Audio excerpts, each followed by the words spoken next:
Nicolelli fez uma coisa linda, que ele fez uma cidade do cérebro. Como assim? No interior do Rio Grande do Norte. Uma cidade chamada, acho que Macaíba. Dá uma olhada. Dá uma olhada, Lene, para mim. O que é? Ele fez uma coisa na periferia, no lugar quando as pessoas falam, não vai lá, que ele fez uma escola para ensinar ciência, para despertar a curiosidade científica. Cara, disparou o rendimento dessas crianças. E aí um dia ele perguntou para uma das crianças, você está gostando de vir para a escola? Aí a criança falou assim, não, escola eu vou de manhã, aqui é parque de diversões. Olha só. Cara, foi revolucionário. Aí começaram a reproduzir esses centros em outros lugares. Aí, em 2011, acho que 2011 ou 2012... Não, começou em 2013... Não, 2006 e foi até 2016. Foram 10 anos desse sonho. Só resta agora lá em Natal. O Temer disse que não era mais prioridade. Cara, se a gente quer virar uma nação um pouquinho à frente... A gente tem que investir em ciência. Investir em ciência não é investir em um governo, é investir 30 anos, maciçamente. O Brasil não pensa ciência como investimento. E o que acontece? Todas as crianças que lá se formaram estão pelo mundo. Exato, né? Vai perder esse pessoal. E foi na época que teve aquela quebra da Bolsa, aquela crise econômica, 2008, 2009, dos Estados Unidos. Eles não tinham como manter os cientistas, então eles estavam implorando para os brasileiros irem para lá. Eles vinham aqui pegar. Então, assim, em se plantando tudo dá. O problema é que nós não temos um país que pensa ciência. E quando planta, na hora de colher, os caras vão para fora, né? Porque aqui não tem... Não tem como, porque é um país que não reconhece os seus, né? Então, isso é muito ruim. Por exemplo, a China hoje, os Estados Unidos investe mais ou menos 135, 140 bilhões de dólares em estudos científicos por ano. A China já passou, está com 185. A China será a primeira potência. Claro. Isso não tem nenhuma dúvida, né? Mas por quê? Porque ela tem muita gente? Não, porque ela está investindo mais. Fala, Lene. É isso mesmo, é o Instituto Santos Dumont, criado pelo Miguel Nicoleles, lá em Macaíba. Macaíba. Esse ainda está de pé, porque o índice de aprovação dessas crianças em tudo, em Enem, em bolsa de estudo para fora, disparou. E aí começaram, vamos fazer em outras, né? Aí chega um presidente, não é prioridade. A ciência, a educação tem que ser prioridade para 30 anos. Porque isso a gente perde uma geração, outra geração. Não, a gente está o país do futuro que não tem futuro, entendeu? Porque, tudo bem, se a gente tomar decisão amanhã, isso vai demorar 5 anos para ter um efeito. Né? Talvez leve 5 anos para você começar a ver as coisas, mas para um projeto de nação, para ter uma revolução científica, 30 anos. E os partidos têm que sentar e falar assim, vença quem vencer, esse projeto ninguém mexe. Exato. O mínimo. Onde você vê Os Estados Unidos fizeram isso quando eles estavam perdendo para tudo quanto é história, escola de tudo quanto é país. Os caras falaram, o que está acontecendo? A gente está perdendo para todos os países. Os caras reuniram e falaram, o que a gente vai fazer? Falta alguém aqui falar, esquece partido, esquece isso. Não, foi quando democratas e republicanos se uniram. O orçamento da ciência não era questionado. Nem o presidente. Trocasse o partido, é aquilo. As pessoas não entendem que gera patente, gera invenção, a gente vai exportar tecnologia, é uma coisa que isso não tem preço. Gera autoestima. Isso gera uma nação. A gente hoje é um país, não é uma nação. Você pensa, depois de Santos Dumont, até o nome da é homenagem que ele faz, né? É uma homenagem. Porque esses símbolos ficam, né? Fica. Exato. Fica. E é interessante, né? Porque assim... É o reconhecimento, né? Um grande cientista reconhece o outro.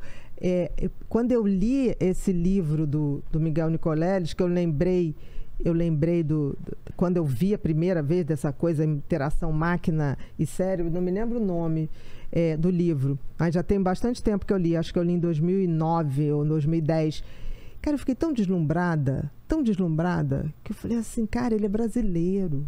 Sabe? Ele é um cara que... Ele só tem um defeito, ele é palmeirense. Não, o cara só anda de verde. Não. O cara só anda de verde. Que é por causa disso, ele só fala do Palmeiras, ele sabe de todos os jogadores, de todos os jogos, de mesmo? tudo. Ninguém é perfeito. Ninguém é perfeito. É o único defeito. E o Elon Musk tá fazendo o que exatamente? O Neuralink, o que ele tá propondo? Ele vai fazer um chip intracerebral, tudo do Miguel Nicoleles é fora, na pele, não é invasivo. Não é invasivo. O Nicoleles, no máximo, é no subcutâneo. Sei. Como hoje as mulheres implantam chip de hormônio. Olha só. E o dele não? O dele é dentro. E ele está perdendo os macacos provavelmente por infecção. Por causa disso, né? Porque ele investiu $1 milhão num balcão para fazer cirurgia em macaco, cara. E é um corpo estranho. É um corpo estranho. Nossa. A técnica tá errada. Mas isso não divulga. Então ele está vendendo, tipo assim, que você vai baixar o download. Então ele vai botar um chip na sua cabeça e você simplesmente vai atualizar seu sistema operacional uma vez por ano. E você acredita que um dia a gente vai descobrir o que nós somos, se a gente é as nossas lembranças? Eu tô falando isso por essa questão de download. Seu corpo tá morrendo e como transfere a Ana para um corpo sadio, um clone, alguma coisa? Quem vai ser quem é você? São suas lembranças? É só o cérebro? Porque parece que não é só o cérebro, né? Eu acho assim, olha só, imagina um rádio. Tá. O rádio é o aparelho. Isso. Mas pro aparelho funcionar, eu tenho ondas sonoras que ele capta. Quando você, por exemplo, tem Alzheimer, o defeito está no aparelho. Tá. Aquela pessoa continua existindo. As ondas de pensamento arquivadas estão em algum lugar. É mesmo? Claro. Não me pergunte aonde. Entendi, mas tem Muito simples. Você já conviveu com alguém que tem Alzheimer? Não. Eu convivi. Com meu avô, convivi com pacientes. É uma coisa muito doida. Eu não sei se tem a ver. Minha avó teve derrame e começou a esquecer as coisas. É um tipo de Alzheimer? Não, é um tipo de demência. Tá. Quando você vai perdendo a memória. Entendi. O Alzheimer vai perdendo, mas de uma forma... As células vão morrendo em massa. No derrame, não. Você tem uma morte localizada. A não ser que ela tenha tido um derrame muito grande. Foi uma parte... mais para o corpo, né? Pegou mais o corpo e menos a memória. Isso. O Alzheimer, não. O corpo vai ficando preservado. Você só dá alteração de corpo quando a memória já está muito apagada. Então, o que acontece? Vai morrendo ali em massa. Tá. Peraí, o que você me perguntou? Que eu já... Ai, caramba. Tá. Se no futuro... Como a gente faz para transferir... Tá, o corpo. Não, você não vai. Você não vai transferir o corpo. Porque assim, o rádio, tá? Então você tem as ondas. Na hora que ele começa a dar defeito, o rádio, você não capta as ondas. Certo. Mas as ondas existem. Estão passando ali. Tá? Por que eu acho que funciona de alguma maneira? A gente tem as nossas memórias, a nossa identidade, eu acho que tem uma nuvem, que nem o iCloud. É mesmo? Eu acho. Sempre achei isso. Não tá só aqui. Não, eu acho que não tá. No nosso corpo. A gente ainda não sacou isso. Não é possível. E por que eu saquei isso, Vilela? Eu tinha um paciente, um almirante, ele já faleceu. E ele começou a perder a memória, e ele era almirante da Marinha, e ele olhava para a mulher e falava assim para mim. Ele me aceitava porque ele achava que era a médica que a Marinha mandava uma vez por ano para saber se ele estava vivo. Então, ele achava que eu ia lá. Aí ele falava assim, interessante, eu estou olhando aquela moça ali, ela lembra muito uma menina que eu namorei antes de fazer minha primeira viagem, era a mulher dele. Tá. Né? E ela chorava, porque ele não me reconhece. Eu falei, pelo contrário, ele lembra de você como se fosse a moça que ele deixou antes de dar a volta ao mundo para se formar. Muito bem, um belo dia me ligam que ele tinha 4 filhos. Um filho dele morreu de acidente. Aí a enfermeira, a família, o que a gente fala? E não sei o quê, e papapá. Aí um dos filhos, gente, o papai não lembra nem mais quem é a mamãe. Muito menos quem é a gente, ele não vai sentir nada. Aí a mulher, não, doutora, vem aqui, porque não sei, vem. Tá, cheguei lá, ele estava lendo o jornal, tá? Tentando, né? Lendo o jornal. Ele baixou o jornal e falou assim, um pai não vive para enterrar um filho. Não tinham dado a notícia para ele? Não. Aí eu olhei... Não tinha saído no jornal a notícia? Não, nada. Onde ele conectou aquilo, não. Aí ele falou assim, eu quero ir ao enterro do meu filho. Que assustador. Ele trocou de roupa. Ele foi. Nós fomos. Levamos.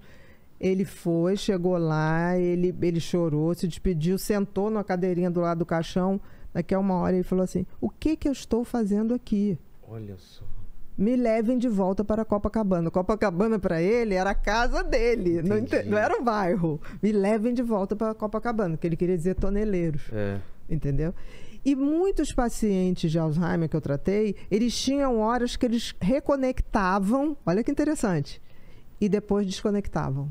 Reconectavam e desconectavam. O filme do Robin Williams lá, né? O Tempo de Despertar. Exatamente. Então, assim, que existe uma memória ou essa história da gente. Quem é que achava que existia iCloud?